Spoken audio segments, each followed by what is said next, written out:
Começa a CPI da corrupção. Servidores do INSS explicam por que é impossível conceder aposentadoria em 30 minutos. E ainda... Bens da empresa de Roselane Dávila, que matou o marido, a irmã e a sobrinha, são leiloados em Novo Hamburgo. Secretaria da Acessibilidade lança a Semana da Pessoa com Deficiência. Agora, no Ubra Notícias.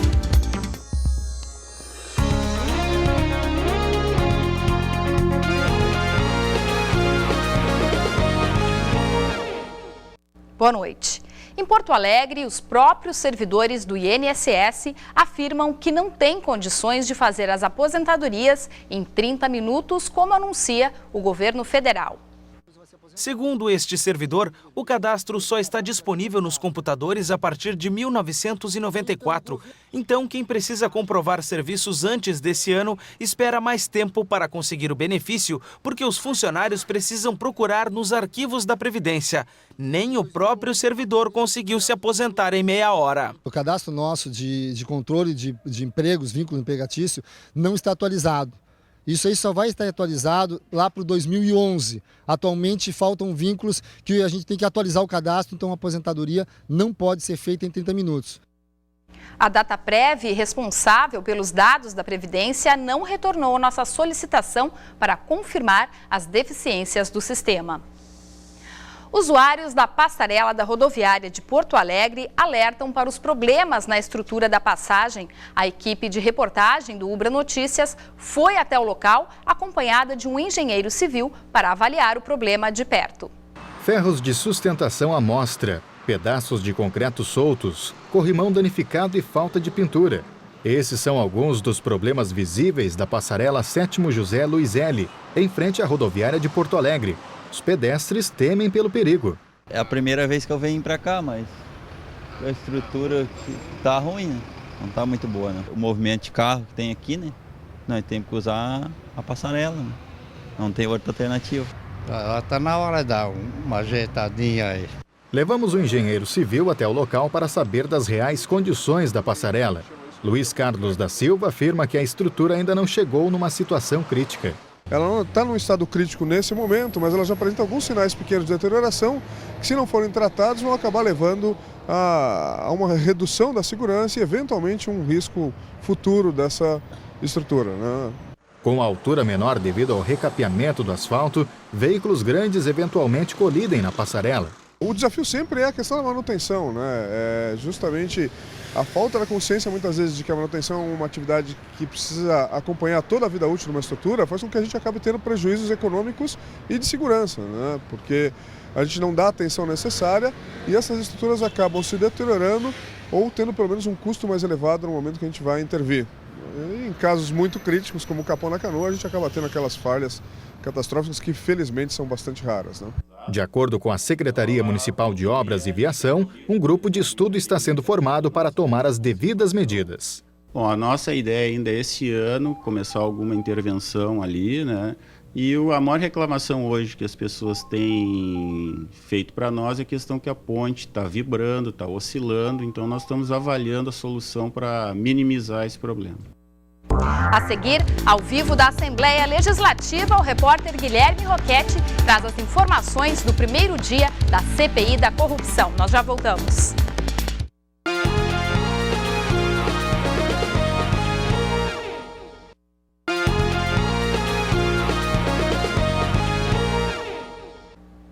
E agora a previsão do tempo para os próximos dias com Vanessa Trindade.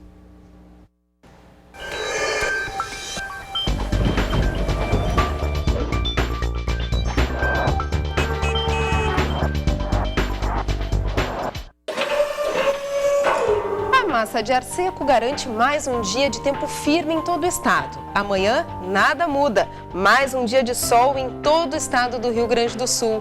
A sensação de calor aumenta durante a tarde. A máxima será de 28 graus em Uruguaiana. Dia bem aproveitável em Porto Alegre. A máxima fica em 27 graus. Para os próximos dias, nada de chuva. Quem pretende ir para a praia vai encontrar mar calmo em todo o litoral gaúcho. O repórter Guilherme Roquette está ao vivo na Assembleia Legislativa, onde há pouco foi instalada a CPI da corrupção, que vai investigar ex-assessores e a própria governadora Ieda Crucius.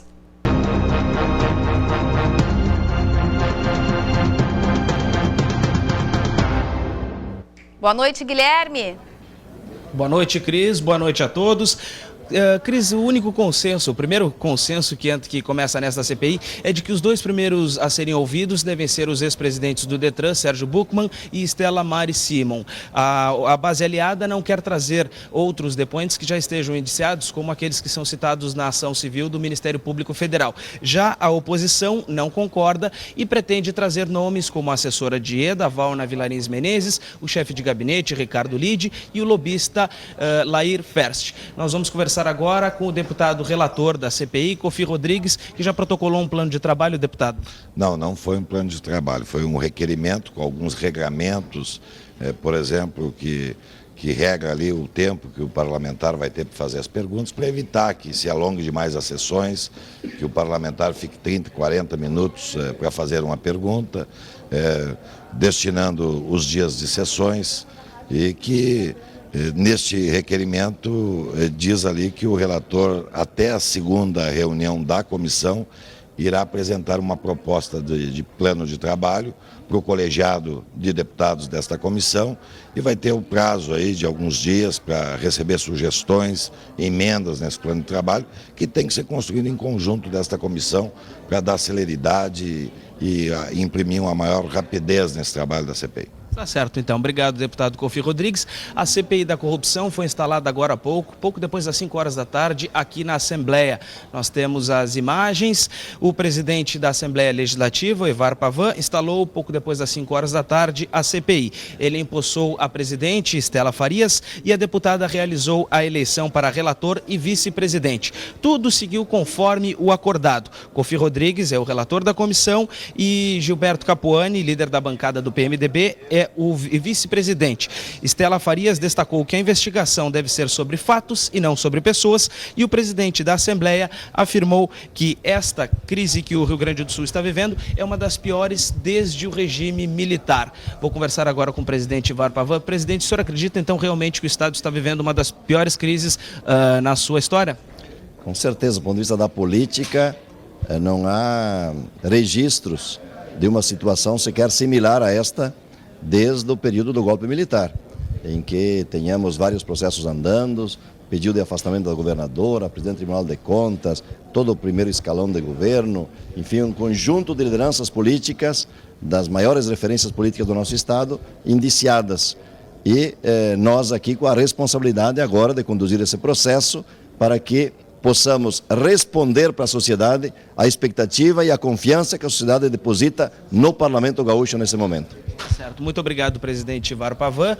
Na Assembleia também há expectativa entre os deputados para esta CPI. De modo geral, todos acreditam que esta CPI deve investigar os fatos, deve apurar realmente as denúncias, mas cada partido tem as suas ressalvas. Vamos conferir o que os deputados nos disseram agora à tarde.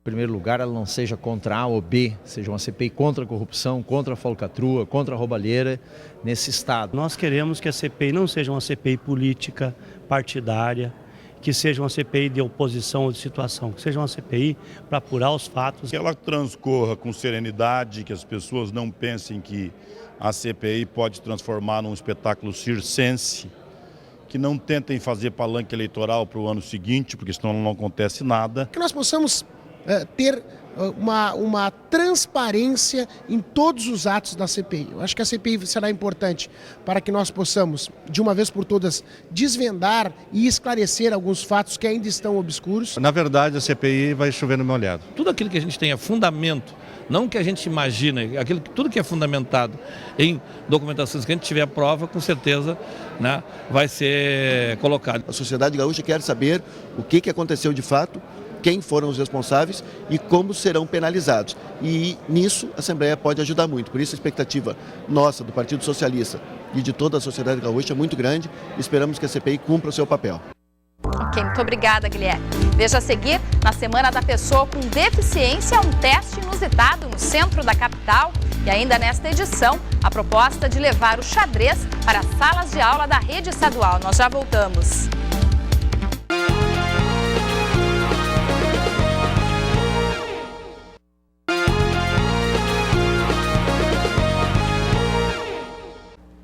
Uma lei municipal proíbe a comercialização de produtos no centro de Sapucaia do Sul.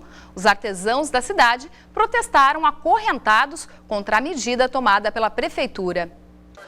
O calçadão de Sapucaia é conhecido no município pelo comércio de produtos e vendedores ambulantes que atuam nos 50 metros de extensão do trecho ficou diferente. Esta semana, qualquer artesão do centro de Sapucaia do Sul foi impedido de trabalhar. Uma lei de 25 anos atrás que proíbe o comércio nesta área da cidade foi colocada em prática. As constantes reclamações de lojistas que se sentiram prejudicados com o comércio em frente às suas lojas foi o que motivou a proibição. A Secretaria de Indústria, Comércio, Agricultura e Abastecimento decidiu acabar definitivamente com a venda de artesanatos nas calçadas, deixando assim o fluxo de pedestres mais livre. Essa medida foi tomada em conjunto com a CDL, com os lojistas do calçadão. Se tu passares lá hoje, tu vai ver que o calçadão está praticamente livre para o acesso de qualquer pedestre, né? Essa proprietária de loja afirma que não foi convocada para nenhuma reunião e revela que demissões vão ser realizadas. Eu não recebi convite para reunião. A senhora não pôde opinar nessa reunião? Não. Diferente dos outros que participaram? Sim. Tem que demitir umas 5 funcionários. Em protesto, este grupo de artesãos está acorrentado no local, onde trabalhavam vendendo os produtos artesanais que fabricavam. Este artesão sobrevive somente com a renda que adquire trabalhando no calçadão. Segundo ele, a alternativa encontrada pela prefeitura pode prejudicar o sustento da família. Não tem como sustentar. Os eventos acontecem uma semana, 15 dias a cada 5 meses, 4 meses. Tem o evento do Natal Luz, mas passando isso não tem mais nada. E o pessoal aqui todos se sustentam com o trabalho daqui, diariamente. A lei que já está em vigor divide opiniões entre a população que frequenta o local e os camelôs. Eles precisam trabalhar, porque senão vão roubar para se manter. Eu sou contra porque o pessoal precisa trabalhar, então até as lojas tiveram que suspender, tem meninas que vão ter que sair aí da loja. E eles vêm fazendo uma concorrência ilegal, para mim é ilegal, porque eles ficam no foco do calçadão no meio fazendo tudo isso. Eles estão vendendo a partir do artesão, estão vendendo boné, estão vendendo cinto, estão vendendo outros tipos com esteiras altas, sabe? Não é no chão como era antigamente, isso aí está um foco errado. Vai até amanhã, ao meio-dia, o período de inscrições para a visitação guiada às obras de extensão da Transurb no trecho entre São Leopoldo e Novo Hamburgo. A visita é aberta ao público e acompanhada por técnicos que dão explicações sobre as obras. O passeio acontece sempre no último sábado de cada mês. O próximo acontece no dia 29. As inscrições podem ser feitas pelo telefone ou endereço eletrônico que está no vídeo. As vagas são limitadas. No último dia 21, o Ubra Notícias mostrou o caso da menina Jéssica Soares, de 16 anos. Durante 15 dias, a família peregrinou pelos hospitais sem conseguir um diagnóstico para a garota, que sofria com fortes dores no abdômen. Somente ontem à noite o problema foi diagnosticado. Trata-se de um cisto hemorrágico. Jéssica permanece internada no Hospital Dom João Becker, em Gravataí. Uma série de exames foram realizados desde a última sexta-feira. A jovem deve passar por uma cirurgia entre hoje e amanhã e, segundo o pai, ela está sendo muito bem atendida, agora num quarto semi-privativo. Vamos falar agora, mais uma vez, com o repórter Guilherme Roquete, que acompanha ao vivo a instalação da CPI da corrupção na Assembleia Legislativa. Guilherme, como está a movimentação aí neste momento? Boa noite, Cris. Então voltamos a falar agora ao vivo da Assembleia Legislativa, onde há pouco foi instalada a CPI da corrupção. Esta CPI tem 120 dias para realizar seus trabalhos, podendo ser prorrogada por mais 60 dias. Os objetivos da análise são a Operação Solidária, que falava nas fraudes das licitações, a Operação Rodan, que a Polícia Federal investigou a fraude no Detran Gaúcho, as denúncias do PSOL feitas em fevereiro, as denúncias da revista Veja, onde Magda Kennigan, viúva do ex-representante do governo do estado em Brasília, falava sobre esquemas de corrupção e colocava em dúvida a morte de Marcelo, e também a compra da casa de Ieda Crucis aqui em Porto Alegre. Nós vamos conversar com um dos integrantes desta CPI, deputado Daniel Bordião, do PT. Deputado, qual a sua expectativa para esta CPI? O senhor, em que caminho que os trabalhos desta CPI devem seguir? Bem, nós temos uma avaliação de que existem três núcleos de investigação. O primeiro núcleo diz respeito à questão Rodan-Detran, A segunda questão, operação solidária, fraude, licitações de barragens, esquema de merenda em Canoas, Pró-Jovem estão dentro da Operação Rodan, mas tem conexão, né, com as questões do governo do estado, na medida que a empresa que está na Operação Rodan é a mesma que operava a questão do Pró-Jovem e a questão da Casa Governadora, que nós achamos que há uma série de elementos que precisam ser investigados e precisam ser apreciados pela comissão. Por outro lado, entendemos que o procedimento dentro da comissão deve ser o da mais ampla investigação, que nós possamos ouvir todas as pessoas implicadas, né, e que evidentemente haja uma celeridade nos procedimentos, que nós não nos percamos, né, em debates infrutíferos. Deputado, o fato da oposição ter 4 cadeiras e a situação e a base governista ter 8 cadeiras na CPI pode prejudicar um pouco o andamento dos trabalhos? Eu espero que não, eu espero que todos os deputados tenham um mais alto espírito público, uma visão imparcial do processo, realmente se constituírem como investigadores, porque é isso que nós somos delegados, é uma comissão de investigação. Quer dizer, nós vamos ter um inquérito e nós depois vamos julgar, nesse sentido temos que ser o mais técnicos possíveis, os mais isentos possíveis. E acho que, como na CPI do Detran, nós tínhamos também minoria, o nosso voto em separado, apesar do relatório final da maioria ter sido aprovado contra nosso voto, nós encaminhamos um voto em separado que deu origem à ação ordinária, inclusive, e deu na responsabilização pelas irregularidades através do Ministério Público Federal. Acho que nós podemos conduzir bem a CPI, mesmo tendo minoria nela. Tá certo, agradeço então o deputado Daniel Bordignon. Voltamos agora ao estúdio do Ubra Notícias, Cris. Ok, muito obrigada, Guilherme. Nesta semana, vários órgãos se unem na realização da Semana da Pessoa com Deficiência. O objetivo é avaliar as condições dadas por Porto Alegre aos deficientes físicos. Mas quem realiza esta avaliação são os próprios pedestres. Andar na calçada e atravessar a rua são ações tão automáticas que nem nos damos conta do que tudo isto implica. Só percebe o desafio que é se deslocar pelos passeios da capital quem tem de superar as dificuldades diariamente. O grande problema para as pessoas com deficiência, sejam elas deficientes físicos, usuário de cadeira de roda, de muleta, de andadores, o cego com a sua bengala tem um problema sério nos passeios. Por 2 motivos. Pela variação do tipo de pavimentação e a conservação dessa pavimentação e a organização do mobiliário urbano. Por isso foi realizado hoje à tarde um teste com os pedestres que passavam pela Praça da Alfândega. Pessoas sem nenhuma deficiência viram como é andar de muletas, serem guiados por alguém com visão e se deslocarem através de uma cadeira de rodas. E o resultado mostrou tudo o que já era imaginado. É uma dificuldade enorme, né? Tanto de muleta quanto de cadeira de rodas. Para pessoas que deficientes, têm esse grau de deficiência aí, tanto cego, cadeirante, é complicado, cara. No entanto, a principal dificuldade dos deficientes não é nem a estrutura física da cidade, nem a própria deficiência. O grande problema é o olhar distante das pessoas que passam. Eu tenho um sobrinho assim e as pessoas não tratam com naturalidade. As pessoas ficam com pena, ficam, consternadas e na realidade não é. Na realidade são pessoas normais que têm alguma dificuldade. O foco principal é conscientizar não os deficientes, e sim todos os cidadãos. Começa pelo princípio básico da pergunta. Pergunta-se para as pessoas com deficiência, quer auxílio, quer ajuda, qual ajuda que eu posso lhe dar? Que tal começar pela integração e pelo respeito? Momentos diferentes, objetivos iguais. O Grêmio aproveita a boa fase dentro do Olímpico para preparar o time para os jogos de fora. Já o Inter busca longe do Beira-Rio a recuperação para o restante do campeonato. Ser campeão brasileiro. Mais do que um sonho, esta é a realidade no Grupo Colorado. Por isso, Sandro não vai ser vendido para o Tottenham na Inglaterra. E para isso, que o Inter vai buscar a vitória contra o Santos hoje às 9 da noite. Contra a mística da Vila Belmiro e com improvisações na defesa, o Internacional conta com a superação para conseguir os 3 pontos. Tomara que a equipe, esse é o nosso objetivo, ela reproduza o desempenho do Palmeiras, com exceção daquela pergunta anterior que foi colocada na finalização do penúltimo passe, né? Independentemente do local, inclusive Vila Belmiro. Já o Grêmio realizou um treino tático para a partida de domingo contra o Botafogo. O time carioca também tem um jogo atrasado e vai colocar a agenda em dia amanhã contra o Cruzeiro. Os tricolores prometem analisar o adversário para buscar de uma vez a vitória fora de casa.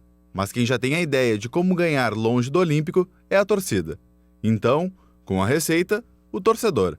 E no divã, o zagueiro Rafael Marques. Um pouquinho mais de empenho, de repente, na busca pelo ataque ali, e evitar de retrancar, jogar do mesmo espírito que joga dentro de casa, jogar fora de casa, não só pelo apoio da torcida, mas pelo espírito do próprio time, que com as contratações novas acredito que vai melhorar muito. Fora de casa, a gente não pode começar se expondo, né? Acho que a gente tem que procurar equilibrar o jogo, e a gente tem feito isso bem. Propor a iniciativa de jogo e concluir, né? Fazer outro time sentir que tem a presença do Grêmio em campo também, né? A gente tem procurado conversar bastante sobre isso, a gente tem procurado conversar bastante. E eu acho que no jogo de domingo fora de casa contra o Botafogo, se a gente conseguir fazer uma marcação forte, o mais importante, sair rápido para o ataque, a gente tem condições de fazer um bom jogo e conseguir um excelente resultado. Tomara, pois só assim vão acabar as rugas de preocupação. Daqui a pouco, a lei que pretende estimular a prática do xadrez nas escolas estaduais gaúchas. Saia daí, nós já voltamos.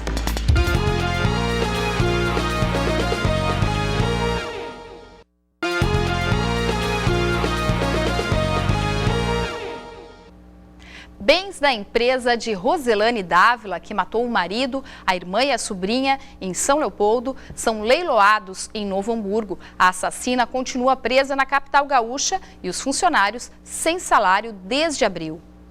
Internada no hospital psiquiátrico, a empresária deixou cerca de 50 funcionários sem condições de trabalho. Para garantir os R$370 mil referentes aos benefícios dos trabalhadores, todos os bens da empresária Roselane foram bloqueados no dia 24 do mesmo mês.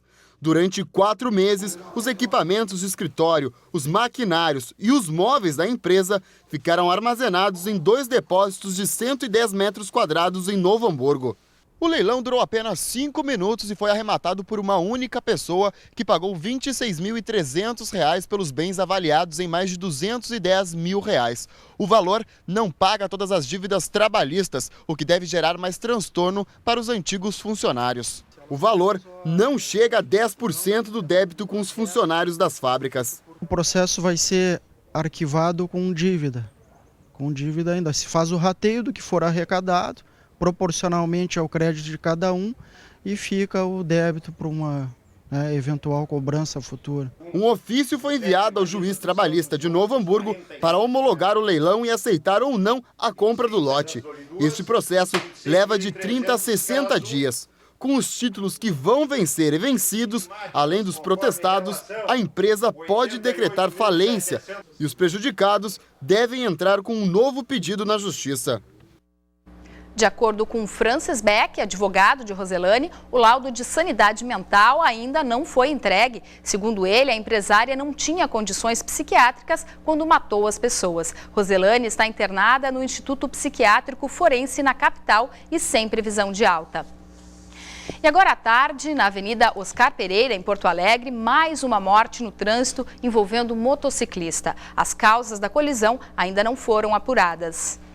O acidente foi nas proximidades do número 5200 do bairro Cascata. Um motoboy de 21 anos morreu depois de bater num poste por volta das 4 da tarde. A moto que o jovem conduzia era de uma teleentrega de gás. Dezenas de pessoas se juntaram no local, que foi isolado por agentes de trânsito. A pista foi estreitada no sentido centro-bairro. A Brigada Militar ajudava a controlar o tráfego até a chegada da perícia. A identidade do motociclista não foi divulgada pela EPTC. E um outro acidente aconteceu agora há pouco em Porto Alegre. Foi na esquina da Avenida Aureliano Figueiredo com a Travessa Pesqueiro. Um ônibus colidiu numa moto. O motociclista ainda não foi identificado e foi levado para o pronto-socorro de Porto Alegre. Em época de hiperrealidade nos videogames, o jogo de xadrez pode virar matéria de aula nas escolas estaduais gaúchas. Um projeto de lei pretende estimular a prática deste esporte milenar.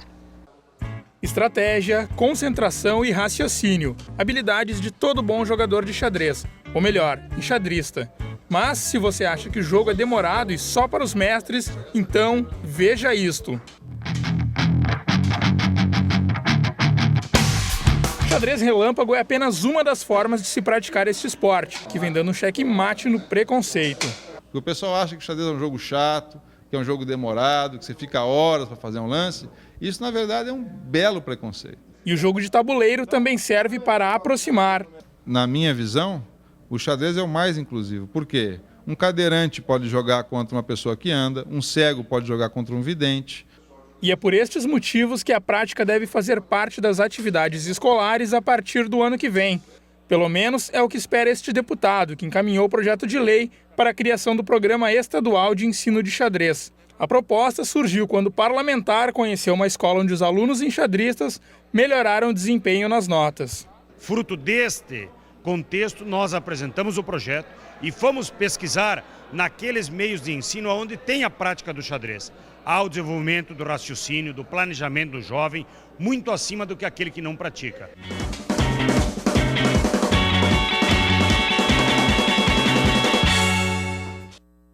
O Ubra Notícias volta amanhã às 6h30 da tarde. Uma boa noite para você. Até lá.